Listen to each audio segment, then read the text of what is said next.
Hello students, आप सभी का टीम सुपर क्लस्टर में फिर से स्वागत है।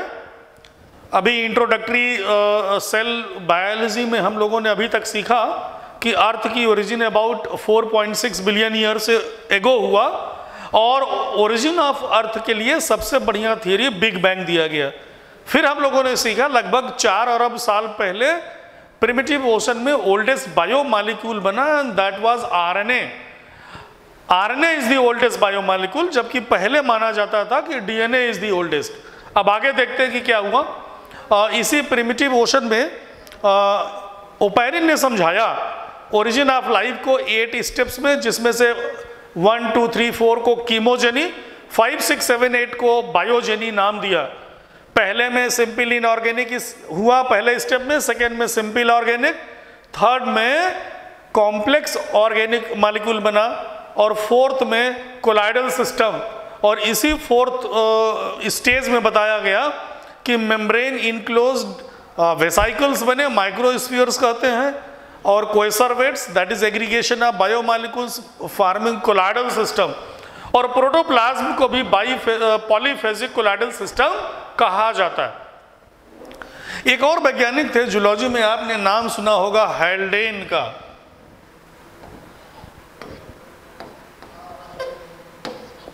जेबियस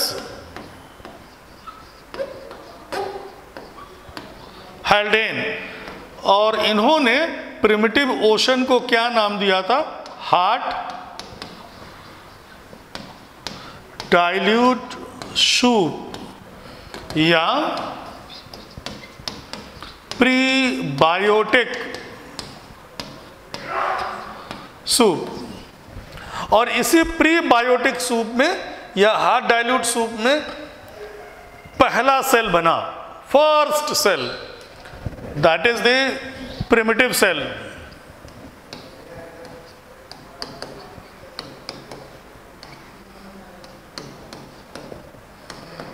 And it was none other than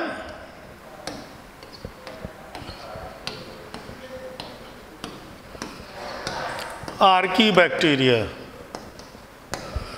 और कौन सी सेल होती है ये? प्रोकैरियोटिक। ये प्रोकैरियोट होते हैं। और कब आया?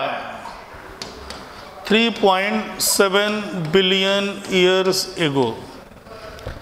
तो इस धरती पे जो पहली सेल आई वो सेल कौन सी थी? प्रोकैरियोटिक सेल थी। और प्रोकैरियोट्स में भी 3 तरह के ऑर्गेनिज्म होते हैं, archaebacteria, eubacteria, cyanobacteria. Cyanobacteria are called as blue-green algae, commonly used as biofertilizer in paddy crop to fix atmospheric nitrogen. और Archaebacteria are the ancient bacteria, और ये Archaebacteria एक्सट्रीमोफाइल्स होते हैं। फिर 3 तरह के होते हैं। मिथाइनोजेनिक आर्कीबैक्टीरिया जो मीथेन गैस को जनरेट करते हैं, that's why methanogenic archaebacteria are used in गोबर गैस प्लांट और बायोगैस प्लांट। और बायोगैस में 80% मीथेन, 20% कार्बन डाइऑक्साइड होता है। ये नीट में सवाल ऑलरेडी पूछा जा चुका है। दूसरे होते हैं halophiles. Halo means salt, philes means to love. So these are the archaebacteria which are found in hyper saline water, जैसे सुंदरबन का डेल्टाई रीजन है, साल्ट लेक्स में पाए जाते हैं। देन थर्मोएसिडोफाइल्स, ये हॉट सल्फर स्प्रिंग्स में या डीप ओशन वेंट्स में पाए जाते हैं। एक सवाल ये भी बनता है, बड़ा इंपॉर्टेंट सवाल बनता है कि why eubacteria and eukaryote are unable to survive in extreme environmental condition, से बॉइलिंग वाटर, से pH similar to our stomach and all that, but archaebacteria can survive. तो रीजन क्या है? आर्कीबैक्टीरिया की सेल मेम्ब्रेन में जो लिपिड होता है, phospholipid, it is linked via phospho ether bond, ethereal linkages पाए जाते हैं, जबकि यू बैक्टीरिया और यूकैरियोट में एस्टर बॉन्ड पाया जाता है। और अगर केमिस्ट्री बेसिक पढ़ी हो आपने तो पढ़ा होगा, ईथर बॉन्ड की बॉन्ड एनर्जी ज़्यादा होती है। सेकेंडली, आर्कीबैक्टीरिया की प्लाज्मा मेम्ब्रेन पे जो लिपिड्स होती है, they are highly branched and that branching creates steric hindrance so that stability increases. ठीक है, तो सबसे पहला जो सेल धरती पे आया 3.7 अरब साल पहले, प्रिमिटिव ओशन, अब सवाल ये बनेगा कि क्वेश्चन पूछा गया था कि first cell evolved in primitive ocean was, तो एक क्वेश्चन ले लिया जाए।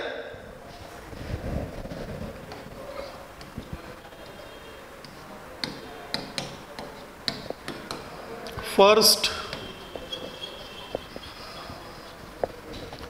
Cellular organism on earth was. पहला आंसर है ऑटोट्रॉफ, दूसरा हेट्रोट्रॉफ, थर्ड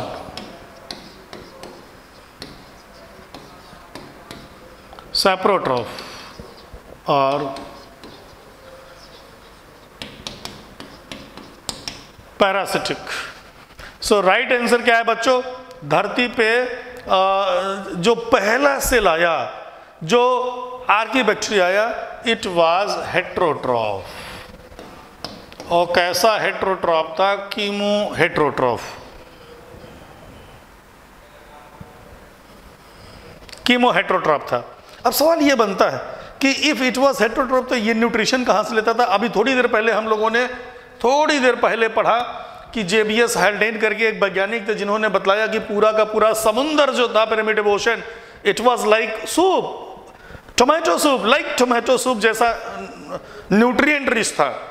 तो शुरुआत में जो फर्स्ट सेलुलर ऑर्गेनिज्म आए वो वही समुद्र में जो सूप था उसी को पीते गए और उसी से अपना न्यूट्रिशन लिए। एक सवाल अब आगे और करते हैं, बहुत इंपॉर्टेंट, कि archaebacteria are prokaryote. In prokaryote membrane bound nucleus is absent, there is no true nucleus. Cell division is the property of nucleus, that's why there is no mitosis, no meiosis, no sexual reproduction in bacteria and archaebacteria and blue green algae, means prokaryotes. So my question is कि how these bacteria divide? तो bacteria divide करते हैं binary fission, ठीक। तो अब binary fission से करते हैं तो फिर एक सवाल करते हैं, आपको बताते हैं कि सपोज एक बैक्टीरिया है, अ कप है,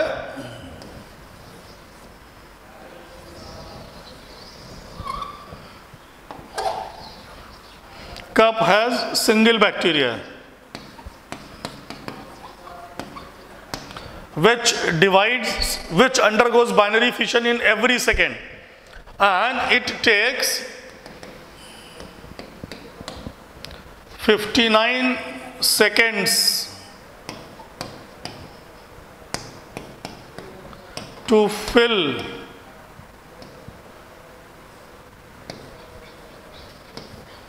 half cup.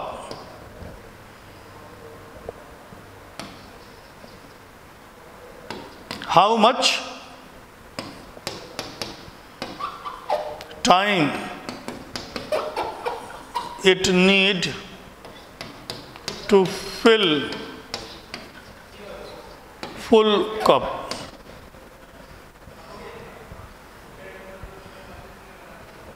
तो ये कप है, इस कप में एक बैक्टीरिया है और हर सेकंड पे बाइनरी फिशन कर रहा है।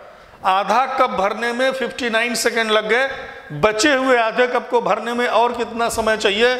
तो 1 सेकेंड। क्यों? हर बार डबल होगा, तो आधा कप का डबल 1 कप। इसी से मिलता जुलता एक और सवाल पूछा गया है, वो सवाल नींद में पूछा गया, क्वेश्चन आप कर लो फिर आगे बढ़ें। A cup has 1 into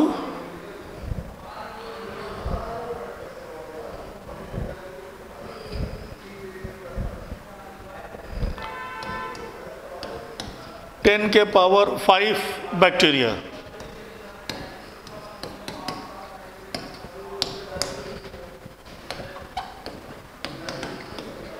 which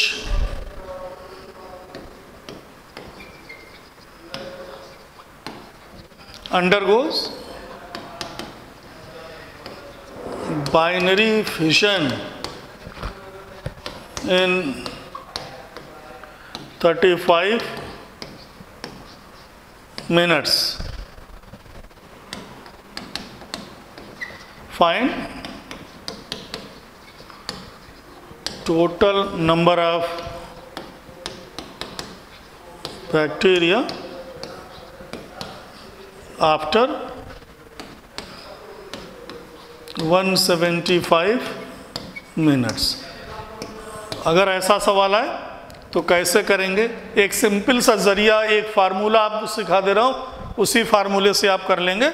जब भी फाइनल पॉपुलेशन पूछा जाए तो फार्मूला बनाएंगे, final population is equal to initial population, मान लेते हैं a इंटू 2 के पावर n।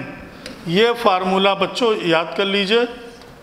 और यहाँ पे a मतलब इनिशियल पॉपुलेशन और n मतलब नंबर ऑफ बाइनरी फिजन। तो आपको मालूम है कि हर 35 मिनट में डिवाइड कर रहा है, टोटल समय 175, तो n की वैल्यू आ जाएगी 175 अपान 35 इज इक्वल टू 5। ठीक है, अब कैसे सॉल्व करेंगे? अब इसको सॉल्व करेंगे। P is equal to initial population कितना दिया है, 1 इंटू 10 के पावर 5 इंटू 2 के पावर 5। 2 के पावर 5 का मतलब हुआ 32 इंटू 10 के पावर 5 या 3.2 इंटू 10 के पावर 6। इतने बैक्टीरिया। तो ये सवाल ऑलरेडी नीट में पूछा जा चुका है। ये सवाल ऑलरेडी नीट में पूछा जा चुका है। 3.2 इंटू 10 के पावर 6 ये आंसर हो जाएगा। तो क्या हुआ बच्चों, शुरू में आर्की बैक्टीरिया आए, हेट्रोट्रोफिक थे प्रिमिटिव ओशन में, और बाइनरी फिशन करते गए और पॉपुलेशन बढ़ती गई। और आगे देखते हैं, अबाउट 3.2 बिलियन ईयर्स एगो पहला धरती पे क्या आया, यू बैक्टीरिया।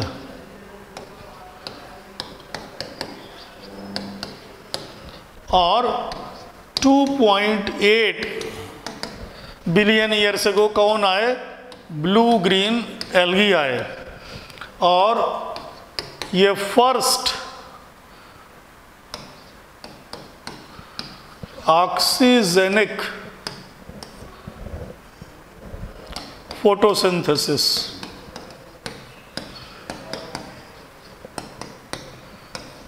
बच्चों ब्लू ग्रीन एल्गी का धरती पे आना सबसे इंपॉर्टेंट घटना मानी जाती है। आप यूं मानिए कि ये before blue green algae and after blue green algae. अगर ये देखा जाए तो पहला इंपॉर्टेंट चेंज क्या हुआ, रिड्यूसिंग एटमॉस्फेयर था, और इसी के बाद ऑक्सीडाइजिंग हुआ। दूसरा important point, no ozone layer. और जब ब्लू ग्रीन एल्गी आए, फोटोसिंथेसिस की शुरू हुई और ऑक्सीजन ऊपर गया, तो ओजोन लेयर का फॉर्मेशन हुआ। Ozone layer formed.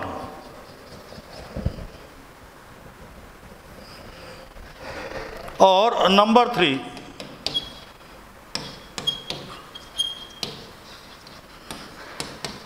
Anaerobic world था पहले, और इसी के बाद aerobic life.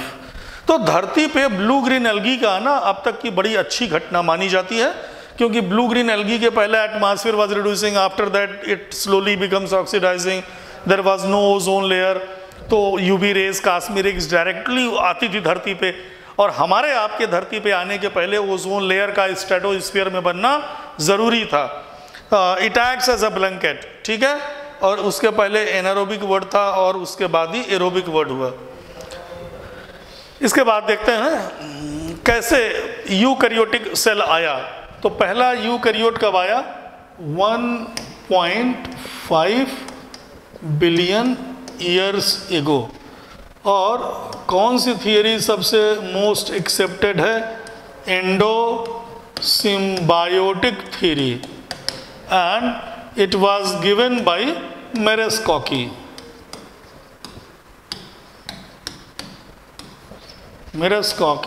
And supported by Margulis.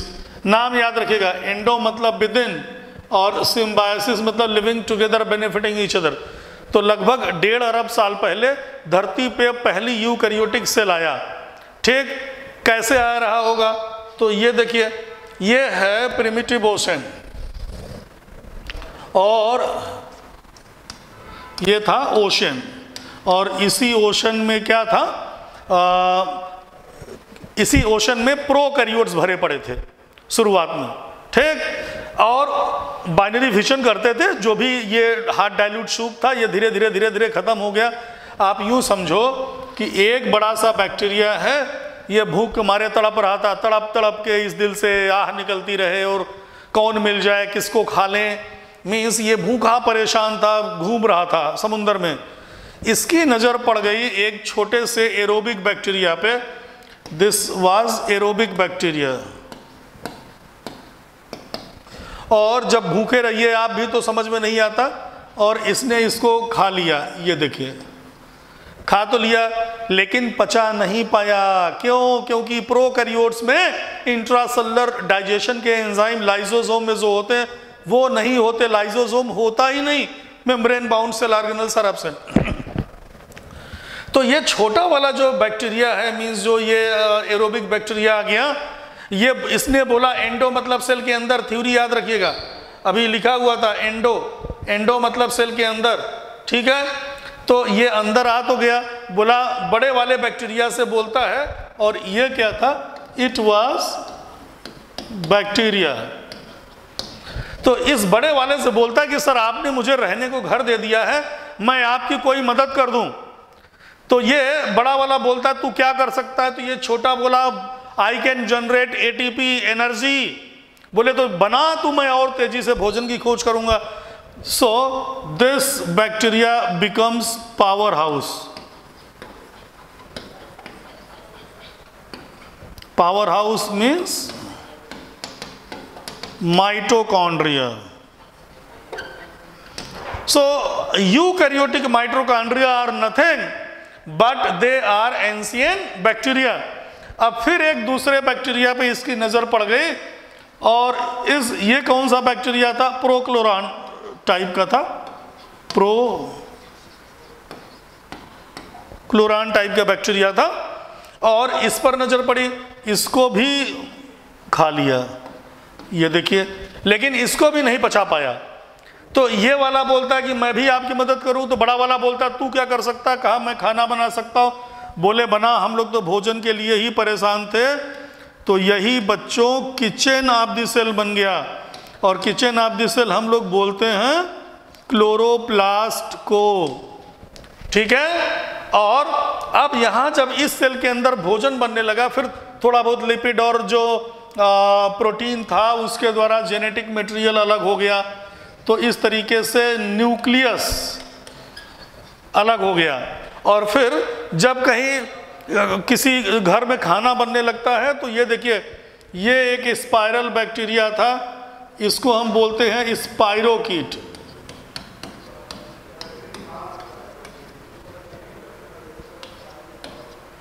और यही आके यहाँ पे अटैच कर गया, और इसी से क्या बन गया? फ्लैजिला। तो इस तरीके से एंडोसिम्बायोटिक थ्योरी हमें आपको ये सजेस्ट करती है कि यूकैरियोटिक सेल का प्रादुर्भाव, इनकी ओरिजिन जो है प्रिमिटिव ओशन में हुआ है और बैक्टीरिया से हुआ है। So according to endosymbiotic theory, it is now believed that chloroplast as well as mitochondria both are nothing but they are ancient bacteria. इसका मतलब कि क्लोरोप्लास्ट, माइटोकॉन्ड्रिया और bacteria, they shares common feature. They all contain circular double-stranded histone-free G-series DNA. They all contain 70S ribosome.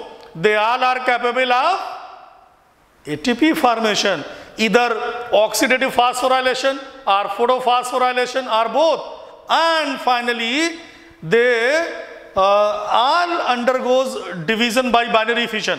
जब हम eukaryotic cell पढ़ेंगे तो वहाँ पढ़ेंगे division of mitochondria and chloroplast is independent of cell division.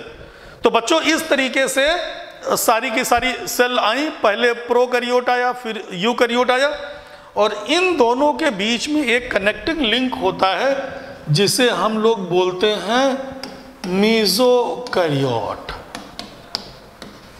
तो मीसोकैरियोट क्या होता है? लिंक किसके किसके बीच है?